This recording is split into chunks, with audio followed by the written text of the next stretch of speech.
হ্যাঁ ল্যাংটা বাবা বলো, তুমি কি বলতে চাও আমার খুলে বলো। দেখুন প্রধান মশাই, আমি কাল তার আগের দিন রাতে বেলায় ক্লাব থেকে বাড়ি আসছিলাম।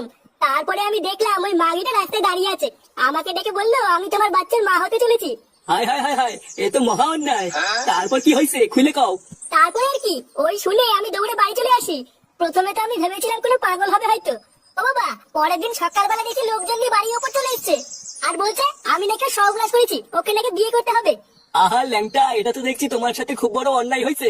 কিন্তু এত লোক থাকতে ওই মেয়েটা তোমারই কেন দোষ দিল? তুমি লেওরা নিশ্চয়ই কিছু করছো, না হলে তো এমন বলবে না। দেখুন প্রধান মশাই, আমাদের অনেক শত্রু আছে বুঝলেন তো। লেওরা আমার মনে হয় কোনো শত্রুই ল্যাংচিকে ফাঁসানোর জন্য এই মাগিটাকে পাঠিয়েছে। দেখো পল্টু, তোমরা লেওরা কোথায় কি গার মারায় বেড়াইছো সেটা তো আমার জানার দরকার নাই, তাই না? একটা মেয়ে যখন এত ভরা লোকের মাঝখানে বলতেছে যে তার বাচ্চার বাবা ল্যাংচা, এখানে তো আমার আর কিছুই করার থাকে না, তাই না? ওরা থাকে না মানে লেওরা, তাহলে আপনি কি বলছেন এখানে?